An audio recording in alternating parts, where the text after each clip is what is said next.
Salut, c'est Brian, mon pseudo au cas où t'aurais pas remarqué, mais c'est pas grave, t'inquiète, je t'en veux pas. C'est bientôt la rentrée. Enfin bientôt, dans plus ou moins un mois pour la plupart d'entre vous. Et j'avoue, je me suis demandé quelle vidéo je pourrais faire qui serait intéressante. Et je me suis rappelé que j'avais écrit une liste de conseils pour le Brian de 18 ans qui sortait du lycée. Et c'est un peu la situation dans laquelle vous êtes pour la plupart d'entre vous qui regardez mes vidéos. Et je la fais parce que c'est une vidéo que j'aurais adoré voir à l'époque, quand j'étais tout jeune. Ouais, je suis obligé de dire ça, maintenant vous êtes des 2005 dans le supérieur, on est où là? On peut pas faire comme si on n'avait rien vu. Bref, j'espère que la vidéo va vous plaire, j'en ai aussi profité pour demander à mes amis s'ils avaient des conseils. Et puis voilà, tout simplement quoi. Bon, par contre, je vous l'annonce, j'ai la flemme de rester assis. J'ai tourné une vidéo juste avant. Mais voilà, donc je vais vous faire mes conseils en me déplaçant. J'espère que ça vous va. Dans tous les cas, vous n'avez pas trop le choix, les enfants. Bon, on y va. Premier conseil. Ayez un bon entourage. Vraiment, c'est primordial. En fait, pour moi, c'est simple. Je vais être radical dans ce que je vais dire. Mais si vous avez un mauvais entourage, vous allez rater votre année. Je sais pas si vous connaissez ce fameux adage qui dit qu'on est la moyenne des 5 personnes qu'on fréquente le plus. C'est un des trucs les plus vrais que j'ai entendu de ma vie. Parce que l'être humain est un être social et en général fait comme la masse, qu'on le veuille ou non. Et si notre masse ne travaille pas, n'est pas assidue, n'est pas sérieuse, sèche les cours, etc., vous allez faire comme ce groupe. Autant faire les choses à la source, voilà, un peu comme les impôts prélevés à la source. Pas sûr de cette vanne. Moi, je conseille vraiment dans un premier temps, je vais vous dire mes notes. Évitez les gens jaloux, les envieux, les gens qui ne se réjouissent pas de votre réussite. Ça, c'est un gros red flag. Les gens qui ne se réjouissent pas de votre réussite, vous les virez. Parce que voilà, on le sent arriver le moment où vous allez avoir une meilleure note que lui, ou qu'elle d'ailleurs. Voilà, en fait, c'est des tests parfaits. Si ces personnes-là sont bizarres ou un comportement chelou, sont pas contentes parce que vous avez une meilleure note qu'elle, partez, fuyez. Une personne saine qui veut votre bien se réjouit de votre réussite. Et donc voilà, à contrario, allez voir, j'ai mis quoi? Allez vers les gens avenants, travailleurs, matures, fiable. Oh là là, franchement, s'il y a un truc à retenir, c'est fiable. Les gens fiables, il y en a peu sur cette terre. Je vais arrêter de parler comme un quarantenaire, mais pour de vrai. Franchement, la qualité numéro 1 pour moi chez quelqu'un, c'est quelqu'un de fiable. Donc si avec vous, dans vos compagnons de taf, vous avez des gens fiables, c'est le number 1. Allez vers les gens qui vous tirent vers le haut, c'est primordial. Moi, en vrai, j'ai fait toute ma licence de gestion avec Lisa. Lisa, si tu passes par là, gros bisous. Et en fait, c'était vraiment ma binôme de fac. On était vraiment l'un pour l'autre un soutien sans faille en ce qui concerne la fac. Et je trouve que c'est vraiment important d'avoir des gens de confiance comme ça avec vous, sur qui vous pouvez compter parce que ça fait beaucoup de bien déjà. Vous avez quelqu'un avec qui partager les choses, avec qui partager les galères, les réussites. Et voilà, moi je sais qu'avec Lisa, franchement, on a tout vécu. Première année, on a fait nos rattrapages ensemble. Seconde année, on a cassé les scores ensemble. On a eu notre licence ensemble. On a été diplômés ensemble. Et franchement, c'est trop bien d'avoir trouvé quelqu'un qui avait les qualités qu'on recherche en tant que compagnon de taf. Et oui, voilà, c'est une déclaration d'amitié, même si elle le sait déjà. Et on a fait des vidéos ensemble d'ailleurs pour parler de notre expérience de la fac, de notre licence et tout. Donc je vous les mettrai dans la description. Deuxième conseil, ayez une activité qui vous vide la tête, qui vous sort de tout, de votre vie, qui vous sort des écrans, qui vous sort de la fac, qui vous sort de votre quotidien, pour décompresser et tout lâcher à un endroit et avoir un lieu, un moment dans la semaine où vous pouvez tout décompresser. Et moi, je dirais même, trouvez-vous un sport. Parce qu'il n'y a rien de mieux que faire du sport pour ça. Ça permet de remettre à niveau ses émotions, de pas beaucoup réfléchir, de pas trop s'épuiser psychiquement, mais vraiment de tout décompresser physiquement. Je pense qu'il y a un truc vraiment cool de remise à zéro quand on se dépense physiquement. Et en plus, voilà, ça améliore le sommeil le soir après, ça augmente le bien-être. On va pas parler de l'endorphine, je vais pas faire le médecin, mais voilà, on connaît tous l'endorphine, bah voilà, ça en fait partie. Et franchement, les moments où on sort des écrans totalement, c'est de plus en plus rare. Donc profitez-en, choisissez un sport. Allez-y au moins 2 fois par semaine, c'est ce que je recommande. Quand j'étais à la fac, je faisais de l'athlé entre 3 et 5 fois. Bon, moi, je suis un forceur. Voilà, je faisais les compétitions et tout. J'avais un niveau national. Bon, pas toute la fac, parce qu'il y a un moment, j'ai mis plus de mon temps dans les vidéos. Mais voilà, choisissez votre activité qui vous sort de la vie, qui vous sort de tout ça. Vous le regretterez pas, c'est sûr et certain. Ensuite, qu'est-ce que j'ai mis? Ah oui, ça, c'est pas moi qui vais en parler. Let's go, on est avec Théo. Bonjour. Ton petit conseil? Vos études doivent pas être le centre de votre vie.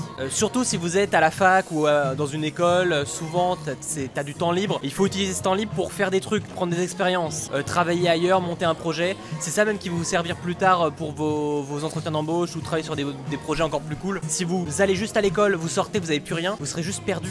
Préparez un peu l'après-étude dès le départ, quoi. Ouais. Mais du coup, est-ce que tu as un exemple? Un exemple Qui confirme ce que tu dis en gros? Moi, par exemple, j'ai fait des études d'audiovisuel et à côté, je faisais beaucoup de tournages, beaucoup de projets. Je montais des vidéos sur YouTube, sur TikTok, sur Internet. Et aujourd'hui, je vis de ça. Et si j'avais terminé, comme beaucoup de mes potes, mon master, j'aurais rien là actuellement. Bac plus 5 et je ne saurais pas quoi faire juste après. Du coup, montez des projets, montez des trucs, n'importe quoi, testez des choses qui vont vous faire aussi sortir un peu du lot et qui vont vous épanouir, parce que les études, c'est sympa, mais c'est pas l'aboutissement de votre vie. Vos vies ne sont pas vos études. Genre, il y aura un après l'école. On n'imagine pas trop quand on est étudiant et qu'on sort du lycée, mais il y a un après école et il peut être très dur pour des gens qui n'ont rien prévu de faire et qui n'ont rien tenté avant parce qu'ils savent pas quoi faire après leurs études. Donc, commencez maintenant. Le plan B, les amis, le plan B. Le repli. T'as un dernier truc à dire ou c'est cool? Non, c'est cool. Eh bah c'est cool.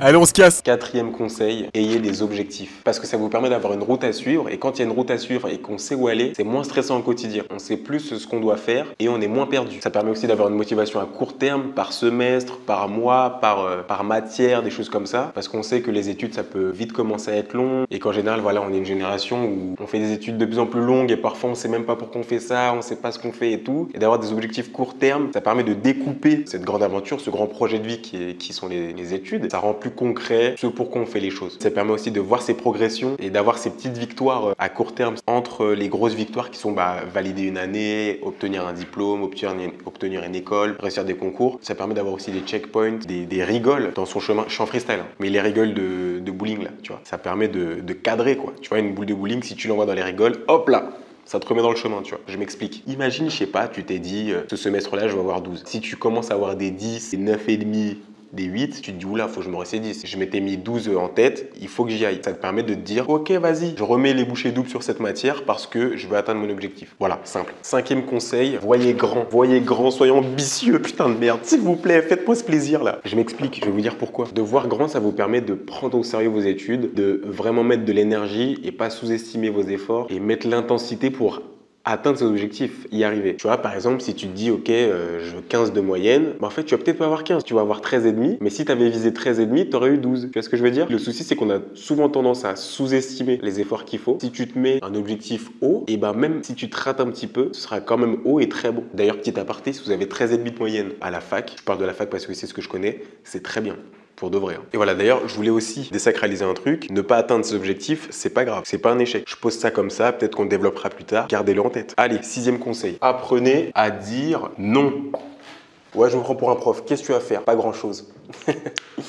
Il y a un écran en fait, sois pas bête, il va rien se passer. Bon, maintenant je vais t'expliquer pourquoi il faut apprendre à dire non. Tout simplement parce que dire oui à tout peut vous détourner de vos objectifs et c'est pas ce qu'on veut. Apprendre à dire non aussi, ça vous permet de poser des limites. J'ai vu beaucoup de gens, par exemple dans ma classe, dans ma fac, qui se faisaient aspirer par la vie étudiante, qui détruisaient leurs études et qui sortaient complètement du droit chemin parce que justement en fait, c'est dans une nouvelle ville, sans parents, sans cadre, surtout la fac, on note même pas les absences, on peut faire ce qu'on veut. Si on se pose pas des limites à soi-même, ça va être vite compliqué pour vous et poser les limites, ça commence par apprendre à dire non. Vous n'êtes pas obligé de sortir tous les soirs, vous n'êtes pas obligé de dire oui à quelqu'un si vous ne voulez pas faire les choses. C'est hyper important. Je sais que c'est dur, je sais qu'il y en a qui assument pas aller à l'encontre des gens. Moi j'avoue, je sais pas pourquoi j'ai jamais eu de soucis à dire non, à dire que la situation me plaisait pas. Je sais pas pourquoi, mais en tout cas, si je peux vous transmettre un peu de cette confiance et de cette envie de s'assumer, cette vidéo est faite pour ça. Alors, je dis pas d'être au couvent, hein. J'étais loin d'être au couvent. Enfin, je sortais toutes les semaines, je voyais mes amis, j'avais le sport,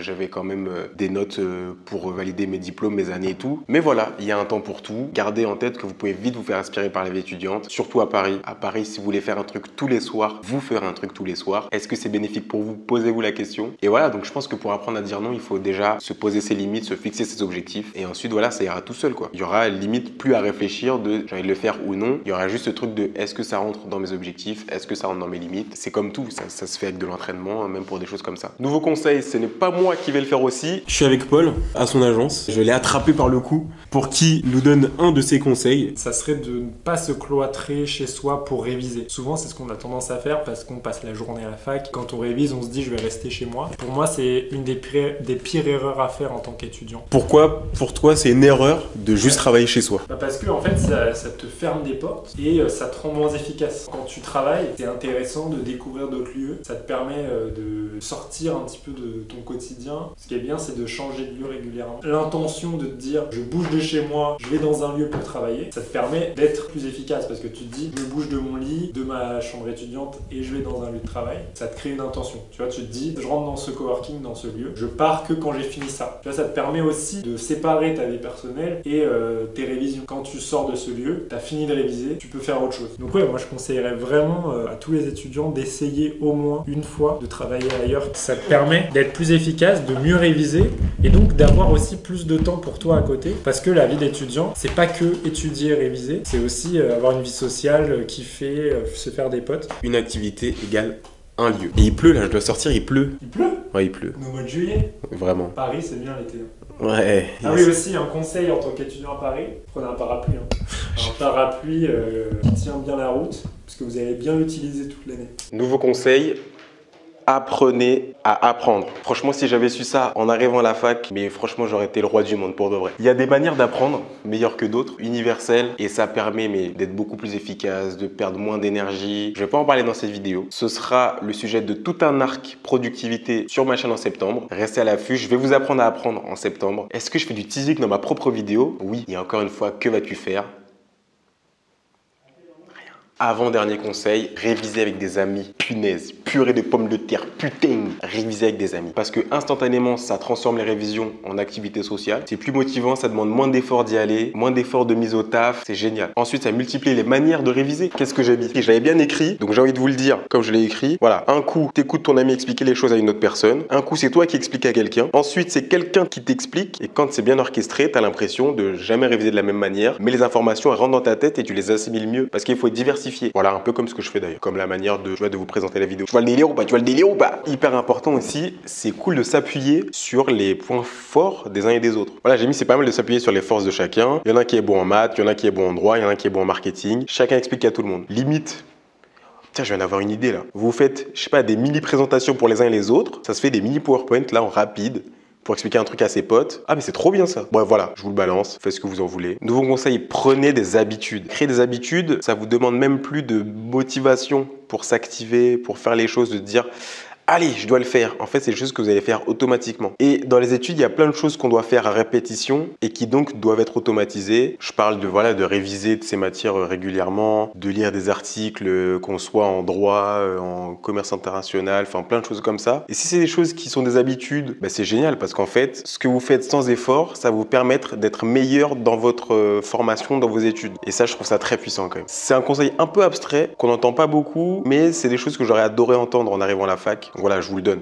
On va terminer ici, comme on a commencé quasiment. Et on le dit pas souvent sur YouTube, mais n'hésitez pas à re-regarder les vidéos parce que c'est beaucoup d'informations, c'est beaucoup de choses à assimiler, à s'approprier. On ne retient pas tout, donc n'hésitez pas à re-regarder les vidéos pour vous réapproprier les conseils et les appliquer au mieux. Posez-moi vos questions sur Instagram, je réponds à tout le monde, @salutbrian. Sinon, pour rester dans le mood de la rentrée, vous pouvez regarder cette vidéo où je conseille 5 achats à faire pour son année scolaire. En tout cas, ne vous inquiétez pas, on est ensemble pour l'année scolaire, je vous lâche pas. Je vais vous donner tous mes conseils pour tout casser. Voilà. Concrètement, voilà, on est ensemble pour ça. Je vous fais confiance.